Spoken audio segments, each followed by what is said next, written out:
Olá, espero que todos estejam bem, que a sua semana tenha sido boa. Eu gostaria de compartilhar hoje com vocês algumas questões que durante essa semana o Senhor tem tocado no meu coração, tem falado na minha alma, que nesse período que nós estamos vivendo, tantas coisas têm acontecido, tantos problemas, tantas dificuldades, tantos vírus, né? E de repente, o que nós podemos dizer de tudo isso? Pelo menos aqui, nessa cidade onde eu moro, eles começaram a enrijecer novamente as regras, e não sem razão, mas isso gera um problema para muitas pessoas, né? Até mesmo para a questão do voltar a aquietar, voltar a ficar mais em casa. É difícil, né? Mas se nós formos observar e pensar, para todos aqueles que conhecem a palavra de Deus, que já têm mais tempo de leitura da Bíblia, você vai ver que em muitos momentos o Senhor fala, não só no Velho Testamento como no Novo Testamento, ele fala que em algum momento ele vai sacudir. E aí, pensando nessa questão, né, porque de alguma maneira todos nós estamos sendo sacudidos, me vem no coração não a questão do que o que nós estamos fazendo, mas muito mais como nós sairemos disso, de que forma nós conseguiremos não só ultrapassar esse período, mas o que vai redundar no final em termos de pessoa, que tipo de pessoas nós seremos.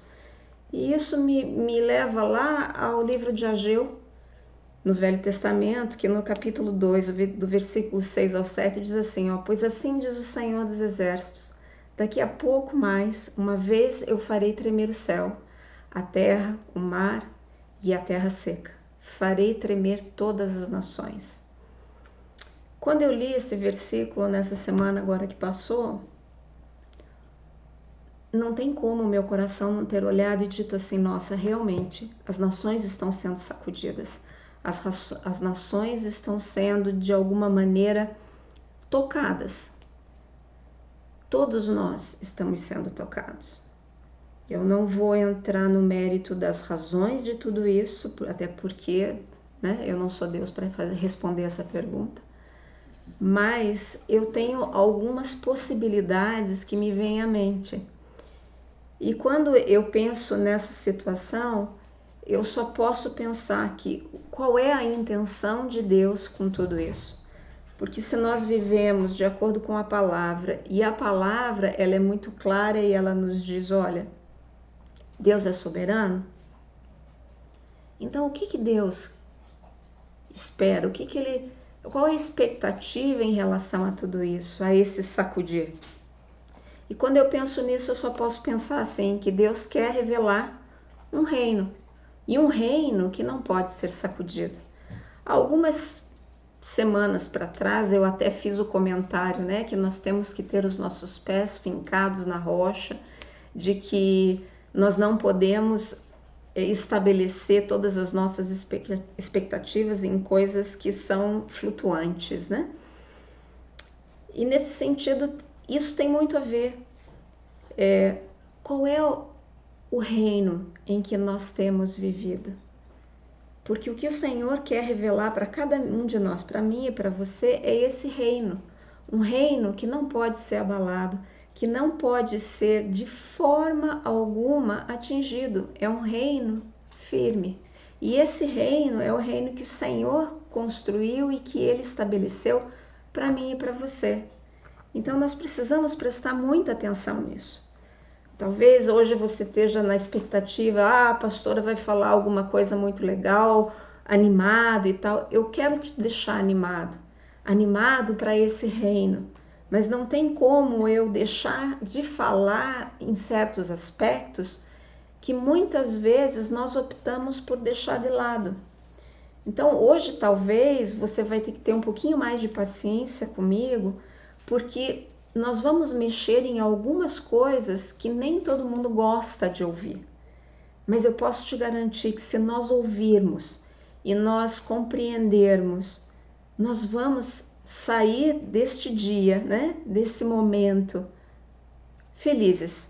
Felizes porque é esse reino que o Senhor tem para mim e para você que está se estabelecendo. Veja, o que você coloca no coração é o que determina o curso da sua vida. Inúmeras vezes nós já falamos sobre isso. Nós conversamos sobre isso. Nós estabelecemos que o que nós pensamos, o que nós vemos é muito importante. E de acordo com aquilo que nós vemos, que nós pensamos, isso faz morada no nosso coração e determina o curso da nossa vida. Então, o que nós estamos tendo no coração? Tem aquele versículo que diz, né, que a boca fala aquilo que o coração está cheio. Então, o que nós temos falado realmente? O que tem transpassado nesse nosso coração? Não precisamos ir muito longe. Vamos pensar nessa semana, nesses últimos dias ou até mesmo hoje. O que saiu da sua boca?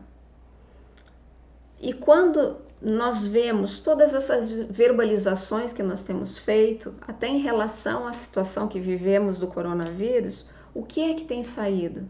Aonde eu tenho confiado ou aonde eu tenho me desesperado? Eu preciso colocar a minha confiança exatamente naquilo que não pode ser sacudido. E nós já vimos que as instituições podem ser sacudidas, a nossa saúde pode ser sacudida, os nossos relacionamentos, né, pessoais, de família, relacionamentos no emprego podem ser sacudidos, os empregos podem ser sacudidos, a cidade de um modo geral.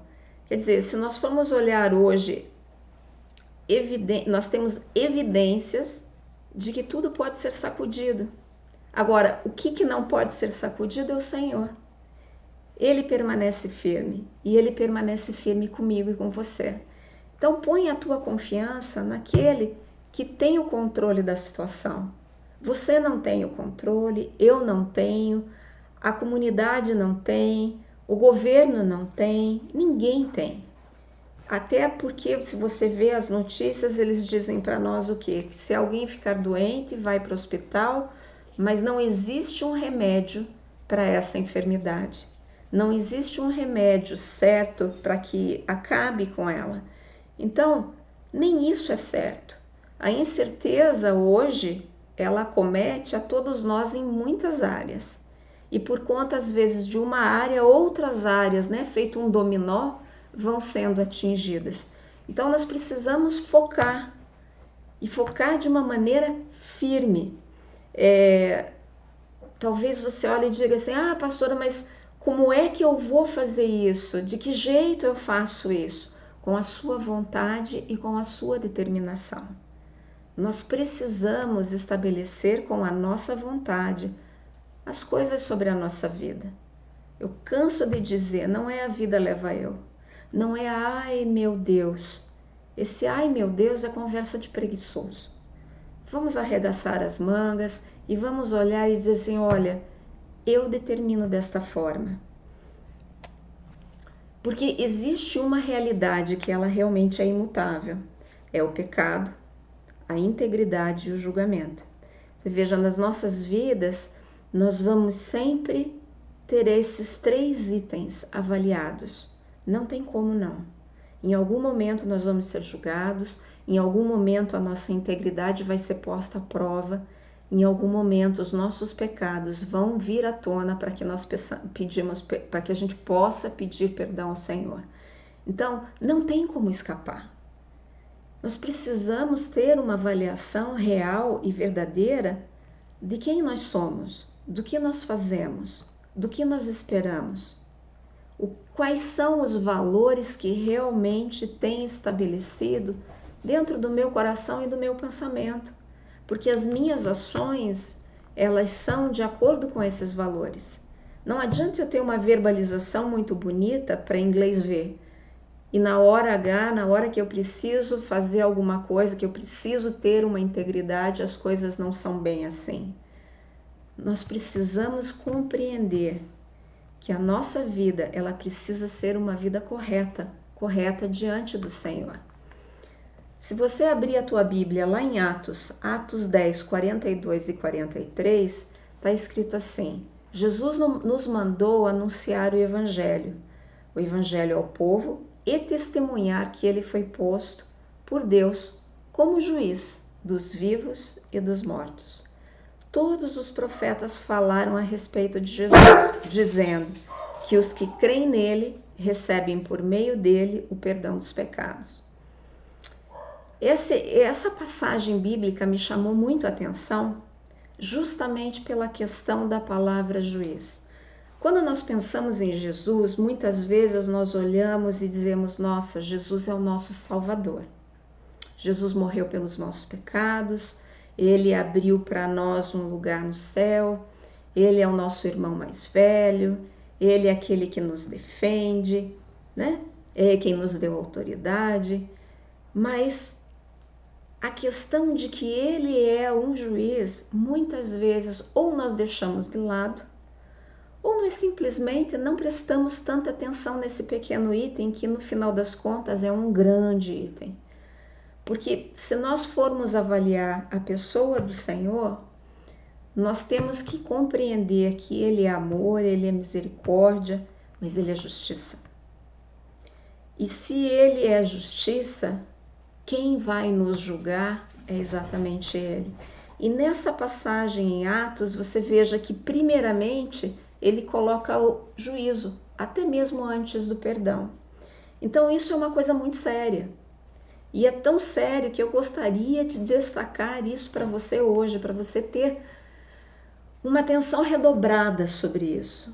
Porque nesses momentos que nós estamos vivendo, eu estou observando que muitos estão tendo a tendência de levar, né? Vamos levando, vamos deixando, deixa para amanhã, né? Muitas pessoas que até antes já deixavam tudo para amanhã, agora estão deixando para o mês que vem. E isso não está certo. Diante de Deus isso não está certo. Porque o Senhor, ele nos comanda. O Senhor nos chama para despertar e agir, para realmente anunciar o Evangelho. E se eu for pensar em anunciar o Evangelho, eu posso fazer a seguinte pergunta: como eu tenho anunciado esse Evangelho? Como as pessoas têm visto esse Evangelho através da minha vida? Você já pensou isso sobre a sua vida? Você já pensou como você tem anunciado o Evangelho? Se a tua caminhada com o Senhor dá razão às pessoas olharem e interrogarem e dizerem: nossa, essa pessoa tem algo diferente. Ela vê as coisas de uma maneira mais iluminada, talvez. Eu acho que é algo que nós precisamos começar a pensar, porque o Senhor diz que nós precisamos ser o sal. Né? Nós precisamos despertar a sede nas pessoas em relação ao Senhor. E isso não vai acontecer conosco sentados, deitados no sofá, simplesmente passando e repassando mensagens pelo WhatsApp, ou talvez pelo Facebook, ou conversando no telefone, ou jogando videogame, ou assistindo o filme do Netflix. Eu não estou condenando nada dessas ações, mas eu estou dizendo que em algum momento do nosso dia nós precisamos ter uma visão mais clara de objetivo. A vida do Filho de Deus não é uma vida sem objetivo. É uma vida que ela tem começo, ela tem meio e tem fim. Ela tem um objetivo a ser cumprido. E é sobre isso que nós estamos conversando. Então é muito importante que nós tenhamos uma consciência real. Você veja, Jesus é aquele que através do qual você pode receber o perdão, com certeza. É o sangue dele que nos dá o perdão dos pecados. E é também aquele que é ordenado por Deus para ser o juiz de todos nós. Então, da mesma maneira que ele nos perdoa os pecados, é exatamente ele que vai sentar conosco e vai perguntar: e aí? Né? Vai passar o filme da nossa vida e vai avaliar aonde, como, o que nós fizemos, o que nós deixamos de fazer. né? E nós temos tantos exemplos bíblicos que postulam exatamente essa realidade. O que nós realmente temos como intenção de vida ou de objeto, né, de vida? Você veja, se você for olhar Jesus, ele é tão eficiente e minucioso e fiel como juiz, bem como ele é como Salvador. Da mesma maneira que ele se esforçou, ele foi extremamente competente em morrer por mim e por você, ele também vai ser eficiente, minucioso e fiel para nos julgar. E não vai haver favoritismo algum, vai ser a mesma regra para todos. Então não vai ter o jeitinho do brasileiro, não vai ter as justificativas que normalmente nós arrumamos e dizemos, mas você tem que entender que. Não tem. As justificativas, elas não vão ser aceitadas, precisas. Então, por que não hoje, de uma maneira mais clara, a gente começar a ter um norte, né? O vislumbre de uma opção de escolha real, de responsabilidade. Lá em Lucas 19, do versículo 12 ao 27, e lá no Mateus, do capítulo 25, do 14 ao 30, nós vamos encontrar duas parábolas. Em Lucas é a parábola das 10 minas e em Mateus é a parábola dos talentos. Eu acredito que você deve conhecer, mas eu vou só pincelar ela. Eu acredito que nessa semana você tem a oportunidade de abrir a sua Bíblia e ler essas duas passagens. Que aí você vai entender bem o que está acontecendo nessa situação, nessa história. Jesus nos conta uma história, né? É a parábola do Senhor que ele viaja e ele deixa para os seus servos, né? Para um ele dá um tanto de minas, para o outro tanto, e para o terceiro ele dá outra. No caso das minas, ele dá uma para cada um. No caso dos talentos, ele difere, ele dá outros números. Mas o que eu queria que você entendesse é, o Senhor, quem é esse Senhor? O Senhor é Jesus. O Senhor dá para mim e para você os talentos. Ele dá essas minas. Minas, no caso, são valor financeiro. Mas ele nos dá um talento, né? Uma capacidade, uma bênção. E o que cada um, na verdade, faz com esses talentos, ele responde. No caso das 10 minas, teve um dos servos que ele multiplicou aquele valor da mina por 10. O outro multiplicou por 5. E o último enterrou a mina para não perder. Quando o Senhor, né, o rei, voltou, ele queria saber o que tinha. Ele demorou um tempo para chegar e ele queria saber o que tinha acontecido. E aí ele ficou sabendo que aquele que ele tinha dado uma virou para ele e disse assim, Senhor, eu multipliquei para 10. E aí o rei diz, olha, você é um servo bom e fiel. Para o outro que multiplicou por 5, ele disse assim, ok, porque você multiplicou por 5, eu vou te dar 5 cidades. Já o que enterrou, e talvez eu acho que esta figura, esta pessoa é a pessoa que nós precisamos ter uma atenção mais detalhada, porque você veja, quando Jesus nos dá uma parábola, ele tem uma intenção de nos ilustrar algo. Nessa ilustração, sendo o Senhor, ele sendo os talentos que ele nos dá, e a atitude de cada servo, eu posso me perguntar em qual servo eu me encaixo, né? Eu me encaixo naquele em que Jesus olha para mim e diz servo bom e fiel. Eu me encaixo naquele que multipliquei por 5, ou eu não sou tão bom assim, mas eu consegui fazer, né? Multiplicar algo. Ou eu sou aquele que eu enterro o talento. Porque hoje em dia, nas minhas orações essa semana, o Senhor me falou muito sobre isso. sobre aqueles servos que enterram os seus talentos, aqueles que o Senhor dá e entrega com tanto amor e carinho e afinco, e simplesmente eles enterram. É triste isso, porque nós vamos olhar um pouco mais para frente e o resultado disso é um resultado triste. Mas vamos mais à frente. Você veja, lá em Mateus 25, 26, para esse servo que enterrou, a palavra nos diz que o Senhor olhou para ele e disse assim: servo mau e preguiçoso. Você sabe que essa palavra preguiçoso, eu acredito que ela não está em todas as traduções, mas no original ela consta lá. E isso me chamou muito a atenção, porque se você for olhar, o mal, né, a maldade e a preguiça estão no mesmo patamar. Aí eu tive o capricho, né, de procurar os sinônimos no dicionário, tanto da preguiça quanto da maldade. Nós vamos ver lá o que é preguiça: é o desânimo, é a apatia, é a indolência, a morosidade, o descaso, a displicência.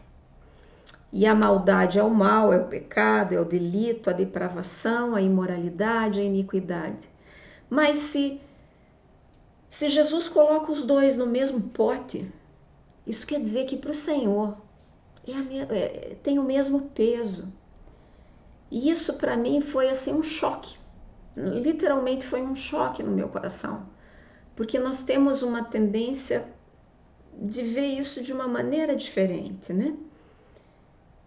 E quando você olha que os nossos padrões, quando você consegue perceber que os nossos padrões eles são 100% equivocados, isso nos coloca num momento de não só de reflexão, mas de busca de mudança.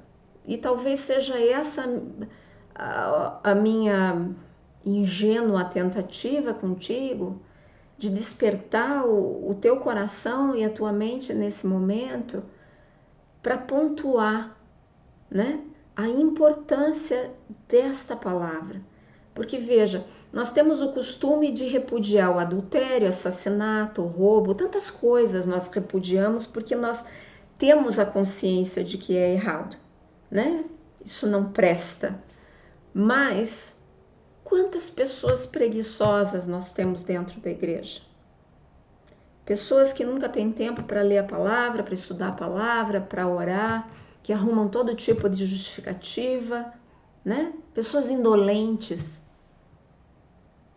E a Bíblia, não sou eu, é a Bíblia, a palavra do Senhor, chama essas pessoas de perversas, mas,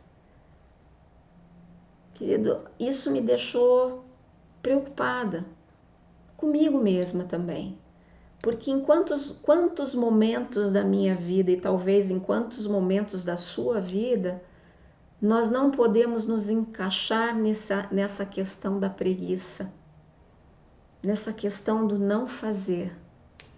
Você veja, quais eram as razões do servo? Eu li muitos comentários nessa semana para preparar isso para você. E assim, dentro de todos os comentários, o que eu fui compilando de vários foi que, na verdade, esse servo ele não esperava que o rei voltasse. Ele não se preocupava com o negócio do rei, ele não achava que valia a pena se esforçar e trabalhar para o rei. Quando nós olhamos para a palavra do Senhor e para a nossa caminhada com Ele, sendo que nós somos servos, qual é a minha e a sua expectativa em relação à volta dele? Nós nos preocupamos realmente 100% com o negócio do Pai? Porque se nós voltarmos a alguns slides que eu já mostrei, nós vamos ver o que nós precisamos, né? É espalhar o Evangelho, é manifestar sobre o Evangelho. Será que nós achamos que vale a pena se esforçar, trabalhar para o Senhor? Esse servo ele não queria se sujeitar ao rei. Nós nos sujeitamos ao Senhor?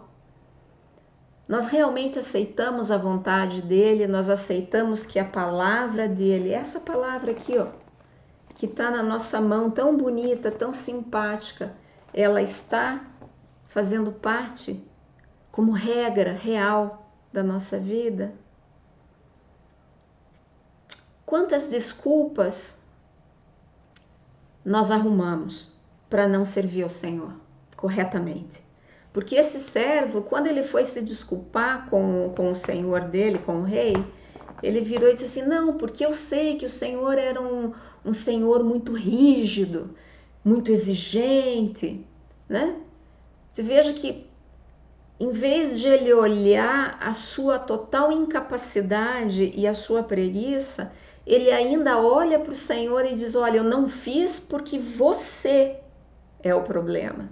Da mesma maneira que Adão fez, né? E nós já comentamos isso aqui. Não, Deus, eu pequei porque foi esta mulher que o Senhor me deu que me fez pecar. É muito fácil colocar a culpa no outro. Mas no momento em que nós nos encontramos face a face com o Senhor, não tem como colocar a culpa no outro. Será que ele achou que merecia crédito? Não, ele achou mesmo, ele não será não. Ele achou que ele merecia crédito só por manter o talento. Isso é algo que às vezes eu e você nós podemos nos encaixar também. De achar que se pelo menos nós não fizermos nada a mais, mas não perdemos nada, né? Não fizermos nada a menos, a gente já está pelo menos garantido. Não. E aí vem a raiz do problema. Muitas vezes a raiz do problema, ele está ali. No amor a si mesmo, no amor ao dinheiro e no amor ao prazer. Eu não tirei isso da minha cabeça, eu tirei isso de versículo bíblico. Toda a palavra que eu trago para você, ela sempre está baseada e fundamentada na palavra do Senhor. Eu gostaria de marcar isso para você. Quando nós colocamos o nosso amor a nós mesmos, ao dinheiro e ao prazer, essa é a raiz dos nossos problemas. Porque isso nos afasta dos caminhos que o Senhor tem para nós. E para nós permanecermos no caminho do Senhor, nós precisamos primeiro reconhecer que temos esse problema. Para daí pedir perdão e começar a caminhar com o Senhor da forma adequada. Existe uma lei na vida espiritual, né? E ela estabelece dessa forma: qualquer um que tenha um talento de qualquer tipo e não o use, perde esse talento. Quem não tem um talento e o usa ao máximo, descobre que esse talento se desenvolve e cresce. Veja, essa palavra ela ilustra ambas as possibilidades. Os servos que usaram o que tinham, viram multiplicar. Aquele que recusou a usar o que tinha, perdeu tudo. Porque o resultado, quando o Senhor vê que aquele servo ainda o culpa, ele fala para os outros, tira o talento que ele tem e dá aquele do 10 ao que tem mais. Porque ao que tem mais será dado mais. E ao que tem menos, até aquilo vai ser tirado. Então, Jesus ele nos avisa. Ele dá para nós o segredo de tudo isso. E ele nos alerta que se nós negligenciarmos essa regra, nós negligenciamos por conta e risco. Porque o resultado disso já está estabelecido. Então, eu só posso dizer para você, vamos acordar, né? Por quê? Porque de acordo com a fidelidade com que nós servimos ao Senhor, nós recebemos nossa porção de autoridade. É conforme a nossa caminhada, é conforme aquilo que nós fazemos, é conforme a nossa integridade, né? Diante do Senhor e no uso da palavra de Deus. Porque a palavra de Deus, ela é um norte, ela é a nossa orientação. Se nós vivermos de acordo com ela, nós vamos ver esses talentos serem multiplicados e multiplicados. O problema é que a nossa indolência, a nossa preguiça, muitas vezes, entra no meio do caminho. entra no meio do caminho por conta daqueles probleminhas ali. O amor a nós mesmos, o amor ao dinheiro e o amor ao prazer. Mas eu queria te dizer, vale a pena, caminhar com Deus vale sempre a pena. Não perca a oportunidade, não se permita ser esse terceiro servo. Eu acho que hoje eu gostaria de talvez fazer vamos dizer assim, um acordar, né? Um chamado para mim e para você, para nós acordarmos da nossa situação, avaliarmos a nossa realidade, pedimos perdão por tudo aquilo que nós temos vacilado e não feito de acordo e entrarmos no prumo